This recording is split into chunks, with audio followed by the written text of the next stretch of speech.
This thing called goodwill. The time manuati sirkal, oknan PS at that time, goodwill ne very limited.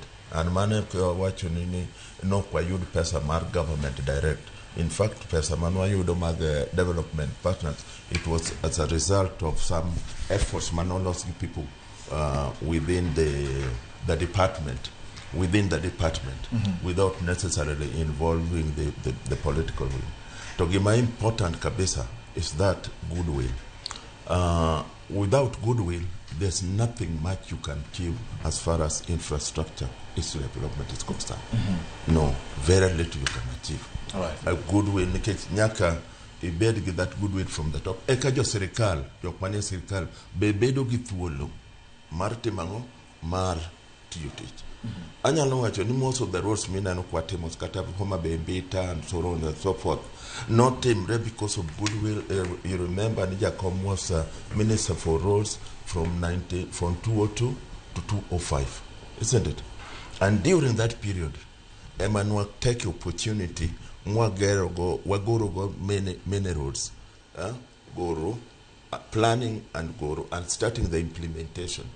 Anyalo paro very clearly the one from Katito, Homa Bay to Beta. That was priority number one.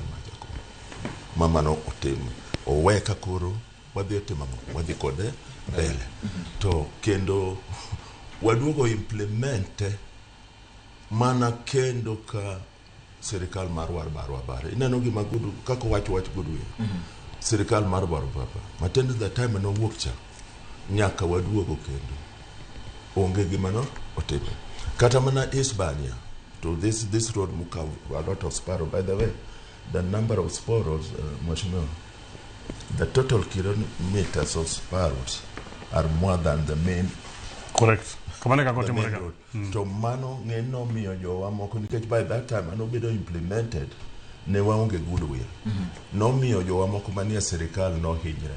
Pok ing'eyo apani tinyalo ng'eyo. Nitie jowa mane timo tijino mano hinyre because of that land. Niko niginta ngomio nyalo ket darani kwani ni maka ne ma development team without considering any other areas. So that goodwill very, very important, and most settled sirkal free to work. And all those katamanandara mana wacho nini ndo mane otim gi ndoringi and Toronto mago.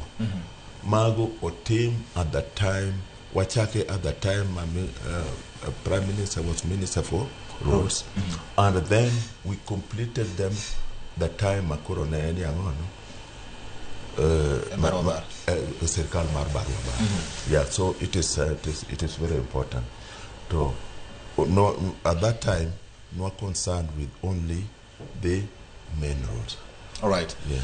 Abro the Migori mondo wachak gi nderni ma oketi Migori ma ose luonge nyinggi gima dhi nyime sani e weche mag gedo to kapok adhi e mano wang'e rang'iny ma igero godo nderni ma Kaluo kapok wadonjo kore magi nikech sani koro wadani mondo ka koro imiyo contractor tich to ka ine contractor kuom ranyisi Carey nikech in gi lony e timo tijego tibro wacho ni ma ochopo rang'iny madwarore mjumbe kang dhi wuotho e barabara to neno ka contractor timo tich wacho ni no ma ok tim kaka kaluwore gi specifications mano ketne ndarani nikech ndara achiel kuom wanyalo chiwo ranyisi ndara mawuok Moroni kadhi nyaka kamoro ni Bangladesh stretch moro kanyo en ndara ma iloso to kethore chingni wang' ka wang' achiel nyalo bet nikech tingni mating'o ni kanyo mar ariyo nyalo bet nikech samoro chal mar logik kata tich maweth mar ng'amo me contract penjo en ni nderni moselos e gwenge ma Nyanza ka wuothe oneno ka rang'iny margi nitiere kare minyalo wach ni ndara ne otime rang'iny kaluwore kod omenda moketne koso nitie bende uthruok mar tich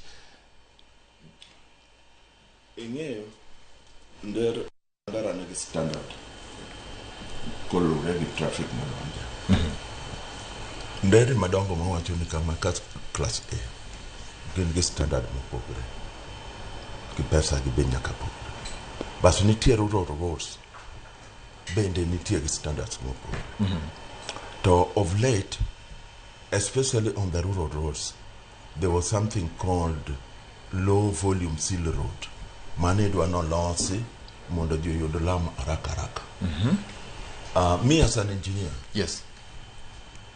a low volume seal road, I've got a reservation.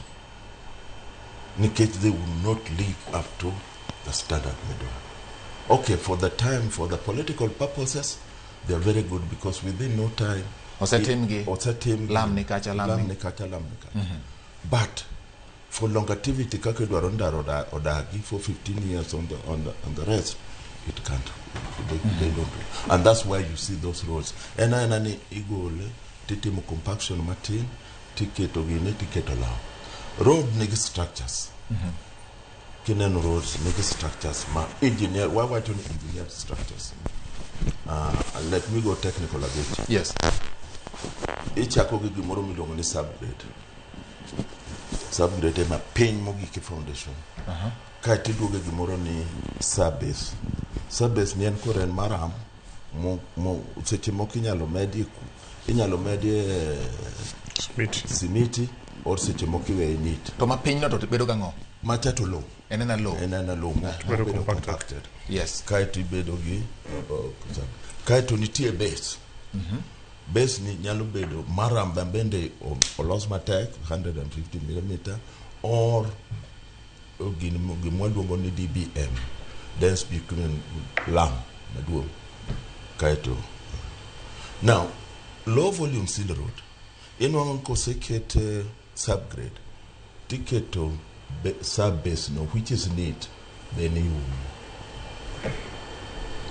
onge stack makalori okadhe ni locha ngwana bicha pit tineno kosa Chako pudore. but for political purposes kanya mheshimiwa nedwa the parliament because of road and of scope nikech iwacho no kelo lame to even they are not properly engineered. Kinyalo ng'iyo dernigo inonko gi kokona kama and again kiriembo. Maybe you have noticed Daramogo kona kama kiriembo by the time ichoke you look all kabisa and then it has got answer. They are not properly engineered. But for political purposes, it is quite okay. But for engineering purpose and for longevity, and that's what I can tell you. Now it's different from Ndaramako Gerko Muhoroni, Mabiro Chemele. Madhi Mamboleo. That's now class A. Standard Mario Pogore. Completely. Standard Mario Pogore, cross section mare and 7 meters wide, 2 meters shoulder, then Kichako apeini subgrade no. Kaito nitie sub base mo lie ginene. Mori gila matin mara mori kaito nitie base moketie mo ginene. Muketie lam, which is a machwe, about 100. Kai kore kanitie bede lam moro matin mwaluongo ni AC, asphalt concrete, which is about 50 mm. Kore kike to the surface dressing. Now, that is the standard. Marndara bilan. Right. But the cost also matters. The one Mama